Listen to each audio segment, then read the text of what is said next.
Hey guys, this is Andy with Wellies. Welcome back to the garden. And today we have a gardening project that needs to get started before the end of January. It is the 30th of January today, so we're going to get that done. So come join me. But first of all, as always, why don't you get your wellies, meet me in the garden.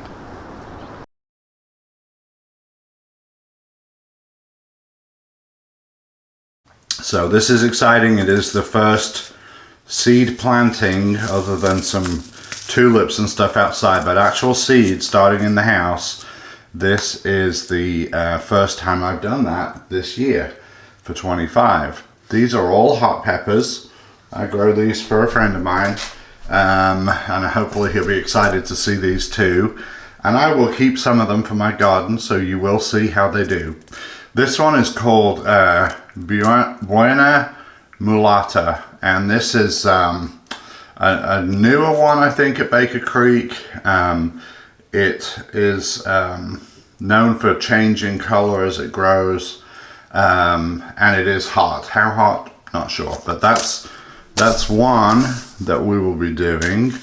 This one's fairly familiar to people who know about hot peppers. This is the Jamaican Scotch bonnet. This is a very pretty little pepper, very common in Caribbean dishes. The Apocalypse Scorpion. This is another very hot pepper. It's similar in appearance really to Trinidad scorpions, but it's another hot one. This is a pretty cool pepper. This is the 7-pot yellow, and this one you could dip this pepper in 7 different pots and flavor all of them. This one has such a strong flavor, and it is actually quite, to me it was a little fruity. When you mix it in with other things, you can taste that sort of fruity element on that one.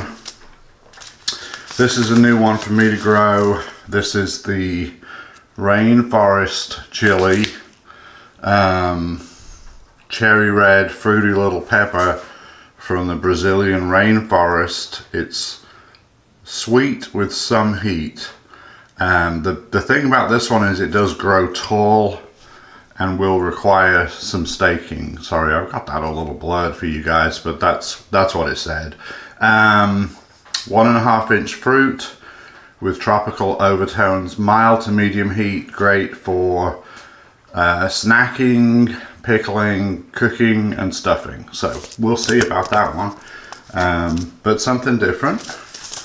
This one, the names, I said this last year, I think these names just, I think they're just designed to make you almost like, I've got to try that. It just sounds so bad. Death Spiral, did grow some of those last year. This is more familiar with my hot pepper folks, Carolina Reaper. This held the record for the hottest pepper in the world for quite some time. Now has been superseded ultimately by Pepper X, which is still not available for most people. And then this one is your red ghost pepper. So all of these are hot. Some of them are super hot. So let's get to looking at planting those. So I'm going to set these aside for a second and show you what I'm going to use this year. I don't have a hard and fast rule on what I use. Last year I did buy some of these seed trays. They come in different sizes. This is a 6x6, so you've got 36 planting cells in here. The thing that I really like about these, when you're trying to get your little seedlings out that you've oh so carefully grown, and you're trying to pull them out or get a knife around here to loosen them up, these have this rubber, it's actually silicone base to them, and it has good drainage holes, and you can just push that little seedling out. And I have these in a few different sizes. Some are a little bit bigger. None of them are smaller, I don't think. And then I have some that are like a half-size tray. So for these peppers, this space should be big enough. Actually, I didn't count that, but it looks like I have, well, actually may have 7, so I may have to go get another 8. Yeah, so I may have to get another container, or I will divide this out a little bit. So we'll look at that here in a minute and do the math on it. But yeah, these they actually do have them in Walmart. The first time I bought them, and they've all lasted years. I bought them at Tractor Supply, but they do have this size. I know they have at Walmart because I've seen them recently. So that's what I'm going to use to plant them in. And then what I will do is use just a regular container. I try and, these things are fairly cheap, these trays, and they come with some kind of seed pods. Sometimes it's just holes, and sometimes it's like little peat pots. They come with different things, but I try and make these last. And over the years, the lids get mismatched, and if they sit in the garage and get hot, so like on this one, the lid doesn't fit great, but if I put a little piece of tape on here, it'll basically stay on and cover, keep my seeds covered till they're up and out of the soil. And so I will just use that. That's to be able to keep some moisture in the bottom. And right now we're just going to do hot peppers, but later if I want to add another tray, there's room for another one of those in there. It's sometimes kind of nice to leave a gap, just because you can put water in. And the biggest thing with these seedlings indoors, and the reason that it's so tedious for some people to do, is just it's so much work to get your water right. You know, your seeds have to stay exposed to moisture, but they do not need to be sopping wet, and neither do they need to dry out. So when you cover them, you do have to check on them pretty frequently. Now that I'm retired, and I'll do the seed starting part when I'm at home for almost all of that, so it won't be hard for me to keep up with that at all. And it wasn't too hard even when I was working. I just have to go check on them when I got home every night, but that's okay. So this is what they'll go in. I've shown you the seeds. Once they're in there, we'll cover it up, use a little bit of tape to help keep that lid on. You do want that to stay humid in there, and this will be sitting on a heat mat. So I do get excited about starting seeds, and I have over the years learned to reel in some of that excitement, because you can set yourself up to be disappointed. If you plant everything in January, you're going to have a hard time keeping those plants going and looking well all the way to last frost, which is for us about the 9th of April. So what I'm starting today at the very end of January are all hot peppers. So these take a little bit longer to grow. Peppers in general, the hotter they are, the longer they take to grow. And that's probably to do with the production of the capsaicin. The hotter they are, the more capsaicin they have. And I think the energy for that makes them grow a little bit slower. That's my theory anyway. Certainly observed it over the years. So I'm not doing tomatoes today, I'm just doing hot peppers. The tomatoes will add into this in a couple more weeks. Okay, so the next thing, we push that aside for a moment. Every year you see the same kind of stuff for sale in the stores, and you can use a potting mix if you want, rather than a seed starting mix. But this one is the burpee. They had what else do they have? They had a couple other ones, but this one, the reason I got this year, some of the seed starting mixes are very, very inert, meaning there's no food in there for the plants at all. This one does start off with some plant food in it. And you know, you'll get these up and running, and they're in this small container, so you don't want to leave them in there for too long. We're going to up pot them to something bigger with a really good seed mix once we have little plants we're dealing with. But I like the seedlings to have something. If you got some that do really well, start growing fast, they're going to be looking for food in that medium. So I would recommend using something that does have some kind of plant food in it. And you can leave them in that a little bit longer that way. Now, most of these commercial seed mixes, there's not really a high risk of these having you know, any kind of bugs or anything like that. But unfortunately, anything that gets moist, that's got stuff growing in it, that it tends to attract little fungus gnats and things like that. So I'll show you something I use probably on the next video. We'll just take a look at that. Something I used to help keep those at bay that worked really well last year.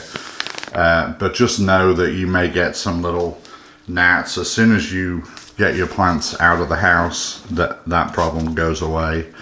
And these will be in the house just for a short period of time, and then I'll move them to my garage. And it doesn't have to be, you know, warm outside for the garage, because I'll still have heat mats and lights out there. We'll show you that setup on the next video. So I'm going to put some of the medium into my container. Let's do that next.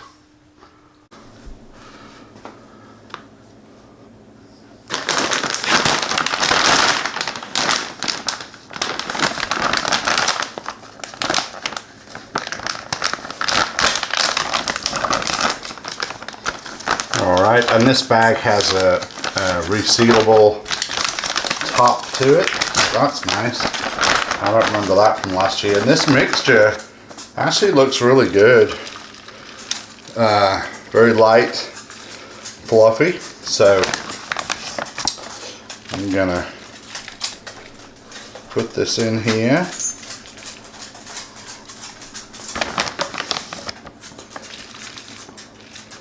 Trying not to get it everywhere. Yeah, this, I like the composition of this. It's mostly comprised of cocoa coir. So people say you should use cocoa coir over peat moss just because of the damage to the environment.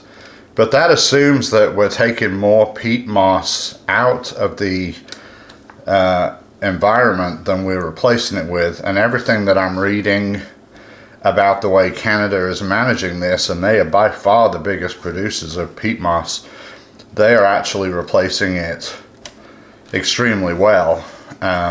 So it's probably a bit of a myth, honestly. As a conservation friendly country, Canada really has a lot of strict laws about things like that, so I don't worry too much. But this is cocoa coir for those of you who would prefer to use that. And you know, you want to make sure these, you don't want it packed tight in here, but you do want to try and not have any big air pockets. So I always just push it down a little bit and then add another little bit of a layer on top of that and smooth it out. And then of course when I water it'll go down a little bit, but that's okay. And this should wick water up pretty well, especially when it's inside of the plastic dome that I'll put on top. So the next thing I'm going to do here is put some seeds in, and we're going to label those seeds carefully, because I'm going to do 4 of most of them and 6 of a couple of them. That should fill that tray up accurately. So let's see. Now when Baker Creek, which is where I like to get I get a lot of my seeds there, but I really like to get my hot peppers from there. These can be kind of expensive, and they usually say 15 seeds. They always give you more than that. I think they remain expensive, but you're buying something that is not available just everywhere. They are actually quite difficult to find. Well, honestly, just some of the bigger seed companies that are in the big box stores just don't. They just simply don't carry them. So I'm okay with that. You know, I feel like for the cost of seeds, even if they were crazy expensive, I feel like you get your money's worth if you succeed in getting some good plants. So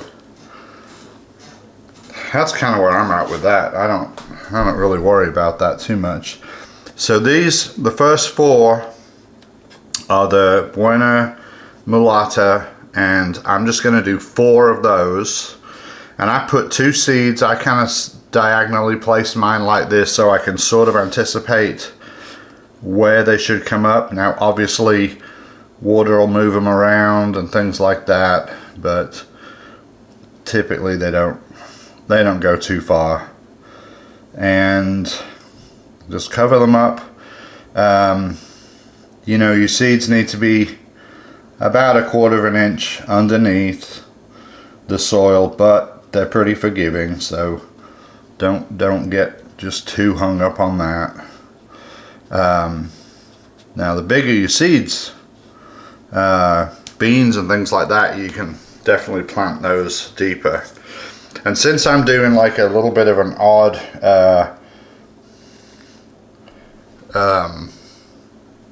distribution of these, I'm going to label each individual cell. Oops, I'm not like that. I'm not like that. Each individual cell. That also makes it better once you up part. You already have those done, and it's not really an issue. So we'll move along and do the next one. Yeah, there was a lot of, let me see if I can show you this. I mean, I just put 8 seeds out there, and I think this one said there was supposed to be 15 in the package. Obviously quite a bit more than that. 8's already in, and so, and these are typically, I keep mine in a cool, dry, not well lit place, and these should be good till at least for a couple more years. Last year was just a bad year for peppers. I don't know if some of that was maybe the seeds are a little bit older, but they really weren't that old. And then it just seemed like it was a tough year. Which, interestingly, I also heard just today. I was looking at an article on YouTube about hot peppers a bit in short supply, and because of growing problems in countries that normally grow them. And California grows some of ours, but that'll be a temporary thing because their growing season comes around a lot. But it had been a rough year last year apparently. So we'll put the next ones in. So now I'm gonna put in the rainforest chili, and I'll do the same thing. I'm gonna put 2 seeds in, and I will see if I can. Germination rate should be well good enough to get at least 1 plant per pod. And some of these, you know, chilies, peppers are not that hard to split if you end up wanting extra.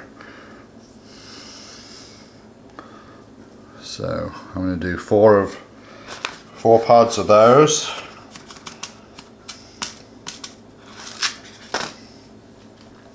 Okay, so I'm going to speed the process up a little bit now, because I know you don't want to watch every seed getting planted. If I think of something important to tell you along the way, well, you may watch me do a few more, but let's go ahead and get most of these in.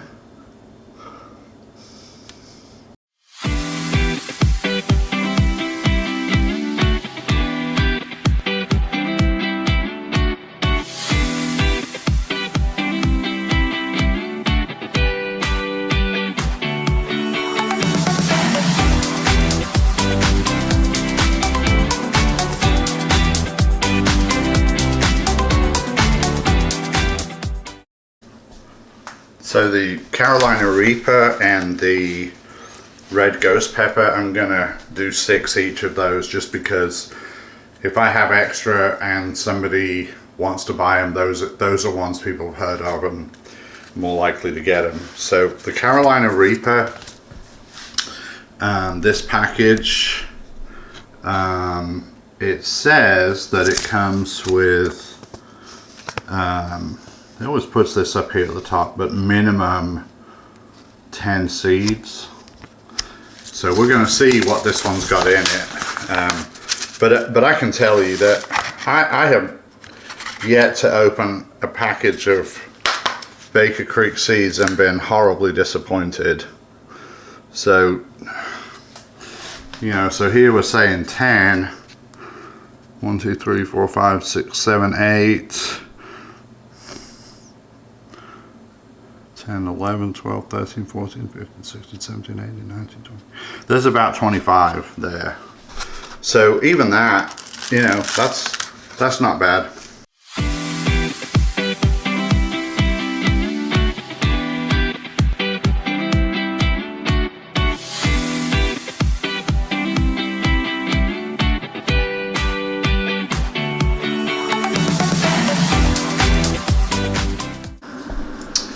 Okay guys, so yeah, here's the final look at the seed tray. The thing that I will do is go ahead and give this a spray, mist this down a bit,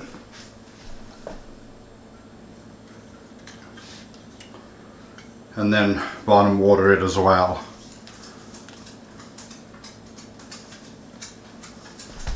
So I have a bottle that I keep this is just plain water. I have lots of spray bottles. Some of them have BT and some of them have a little bit of peroxide for all the different things that we do in the gardens. So I give this a fairly good mist on top, knowing that we don't want it to be absolutely soaked. But I'm going to move this into my computer room, and I'm going to put it on a heat mat. Not real hot, but I think I said before 72, 74, somewhere around there. Just enough to get this soil warm enough to encourage these seeds to germinate. So that's a good surface watering, nice and fine. And then once I get that on the shelf, I'll go ahead and fill the bottom up. Not fill it all the way, but maybe, you know, 1/4 inch, and let that absorb that up there. So that's it. I'll go ahead and move it in there, put the dome on, and then we're just going to kind of let it do its thing, and hopefully somewhere between 8 to 10 days we should start seeing some of these little hot peppers sprout up. So anyway, that's the next thing. So let me move it over and I'll show you there what we got going on. Alright guys, so here is the tray. It's got the dome on it. I did bottom water this a little bit, and I'll just keep an eye on that. I didn't put too much in, but I'll keep an eye on that. You want that medium for the seeds to be just moist, not sopping wet, or you'll just rot your seeds in there. So just kind of keep an eye on that, especially at the beginning, till your plants have got their little root systems going. So it is on a heat mat under here, and I've got that set on 75 right now. So that should be about right. They like it a little bit warm. You can see the labels through here. Now when I turn the light on, there's quite a bit of glare, so that's this light's adjustable and not terribly expensive either. So might want to take a look at one of those sometime. Got a fan on it to keep it cool so it doesn't generate a lot of heat under it. But anyway, and I will set the timer for about 12 hours for now. That should be plenty. And as always, I do want to give you an update on the Aero Gardens, which are now,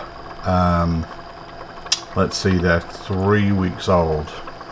So lettuce in here, and we could actually start using some of that if we want. There's basil back here at the back. Also in the other corner, a little bit harder to see through there, but basil's coming up. And it's cooler in this room because these are not on heat mats. These Aero Gardens are not on heat mats, and that's fine. These are cooler weather crops except for the basil. And these are the bok choy. They're coming along, and so yeah, everything's doing pretty good over here. So we'll keep an eye on these seeds, and the next thing I will do is move them out to a bigger shelf in the garage, which has a little bit nicer setup. This shelf is small, but I've done a lot on it, and you can, you know, if you've only got space for something like this, you can do a lot with it. So anyway, so that's wrapping it up for this week's video, and I look forward to seeing you next time on the channel. So as always, bye now.